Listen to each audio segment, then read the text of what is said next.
Oke teman-teman Rayudi Channel, dimanapun teman-teman berada, kita berjumpa lagi teman-teman di channel ini. Salam sehat ya buat teman-teman semuanya. Semoga aktivitas teman-teman dimudahkan dan sehat selalu, dan juga rezeki dimudahkan pastinya, amin. Oke teman-teman, saya mau menjawab pertanyaan ya, terkait dengan apa indikasi atau ciri-ciri kerusakan pada packing cylinder cope, cylinder head atau gasket ya. Nah, jadi saya masih meneruskan ini pekerjaan yang kemarin sudah saya bahas juga di video sebelumnya mengenai mobil ini ya. Ini mobilnya Grand Civic, lagi overhaul. Sudah saya ceritakan di video sebelumnya. Kalau teman-teman mau tahu kenapa sebabnya ini mobil sampai begini, sudah saya jelaskan di video sebelumnya. Nah, untuk menjawab pertanyaan, jadi indikasi atau ciri-ciri kerusakan pada packing cylinder cope atau gasket, saya jelasin ya teman-teman. Di bagian blok mesin ini ya, nanti kan di sini dipasang cylinder head itu ya, nanti dipasang di atasnya kan. Nah, packing nanti akan dipasang di sini nih ya, atau gasketnya itu udah pasti ya. Ini ada packing di sini. Ini sebagai contoh aja teman-teman, karena packing orinya sudah hancur ini ya, udah pecah. Packing aslinya sudah remuk-remuk, jadi saya nggak bisa ngambil buat contoh packingnya. Saya pakai contoh packing mobil lain aja ya. Nah, tapi sama saja. Nah, jadi antara pemasangan blok mesin dengan cylinder head di sini tuh ada packing ya. Nah, packing ini tuh tugasnya untuk mencegah jangan sampai terjadi kebocoran pada bagian kompresi.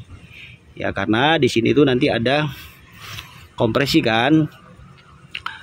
Untuk mesin itu sampai bisa hidup, nanti ada langkah kerja, kemudian terjadi ledakan pada setiap piston sesuai urutannya ya, 1, 3, 4, 2. Maka di setiap packing ini tuh ada, maksudnya di packing ini tuh ada lubang-lubang ya, kecil-kecil. Nah, ini juga salah satunya dia untuk menjaga saluran air supaya jangan nanti nyebrang ya.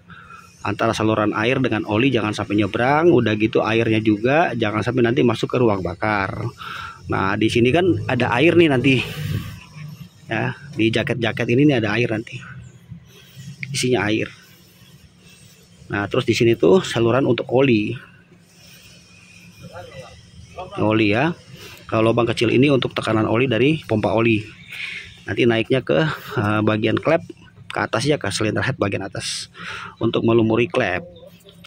Oke, jadi packing di sini salah satu tugasnya dan paling utama itu ya, mencegah jangan sampai terjadi kebocoran ya, udara atau kompresi nanti lolos. Ketika di sini terjadi masalah, maka ada beberapa gejala. Contoh misalnya mobil itu akan susah dihidupkan ya, atau sulit dihidupkan. Ketika ada masalah juga di packing ini, air radiator akan sering suka berkurang. Kita sering suka nambah-nambah air radiator, tapi kita lihat di water pump kok nggak ada yang bocor. Kita lihat radiator juga kok nggak ada yang bocor gitu kan, nggak ada air menetes. Kenapa suka nambah-nambah air radiator nih? Nah, itu salah satu ciri gasket ini sudah rusak. Kenapa bisa begitu? Kemana airnya? Nah, ini ya. Jadi pada saat pemasangan seperti ini, ingat tadi ya, di sini kan saluran air nih. Nah, ketika dipasang seperti ini, maka ini akan mencegah jangan sampai air itu lolos masuk ke ruang bakar. Nah, kalau misalnya dia pecah, katakanlah di silinder nomor 1 nih, di sini pecah, maka air akan nyebrang masuk ke ruang bakar, masuk ke silinder misalnya nomor 1, 2, 3 atau 4.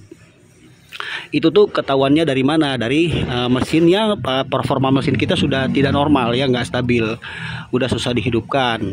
Kalau hidup itu semacam kayak pincang ya, kayak macam berebet, karena salah satu dari 4 silinder ini sudah ada isinya air, bercampur air. Nah, itu bisa dideteksi dengan cara melepas busi ya, lepas busi, starter panjang, nanti di situ akan keluar air. Itu indikasi atau bisa juga disebut ciri-ciri kerusakan pada packing cylinder head ini atau gasket ini teman-teman.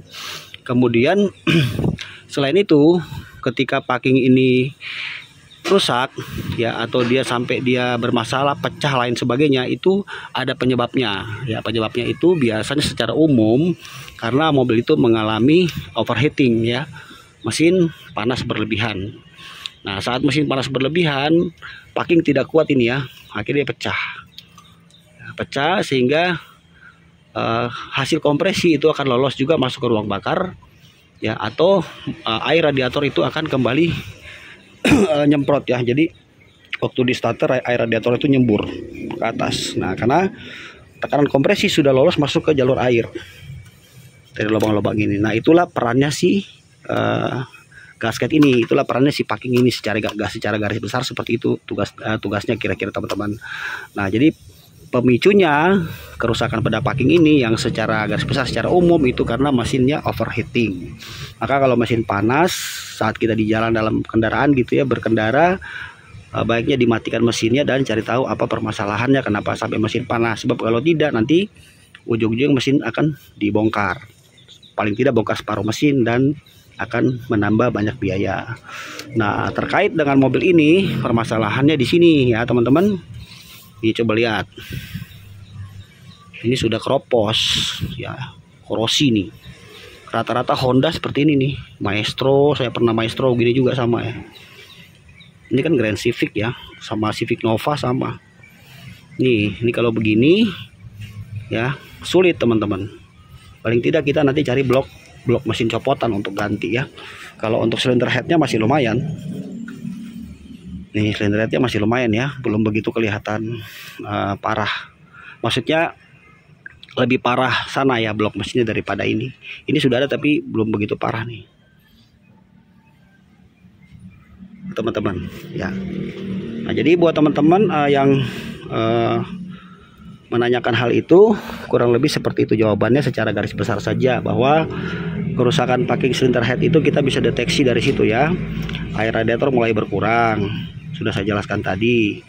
Mobil susah banget dihidupin ya, susah dinyalakan ya. Kemudian mengukur kompresi, kalau menggunakan alat dia akan turun di bawah ya, di bawah 30 tuh ya. Waktu di starter panjang itu segitu aja, dia tidak mau naik ya. Itu salah satu penyebab ya, bukan penyebab utama ya, jadi salah satu, karena ada penyebab lain bisa dari klep juga yang bocor teman-teman, seperti itu. Nah teman-teman, jadi demikian aja, cuma sedikit memberikan teman-teman edukasi ya, penjelasan buat kalian yang mobilnya masih di bengkel. Mudah-mudahan cepat selesai, dan apa permasalahannya harus cari tahu ya, apa sumber permasalahannya. Jadi contoh seperti ini sudah nanti tidak bisa lagi kita akal-akali ini di apa-apa, nggak bisa dilem ya, baiknya kita ganti saja, cari blok mesin copotan ya. Untuk harganya relatif mungkin 2-3 jutaan kurang lebih ya. Untuk jenis mobil berbeda juga harganya, tapi tidak jauh berbeda ya teman-teman, baru atau lama second. Oke, semoga manfaat. Jangan lupa subscribe dan nanti jumpa lagi teman-teman. Thank you teman-teman, bye.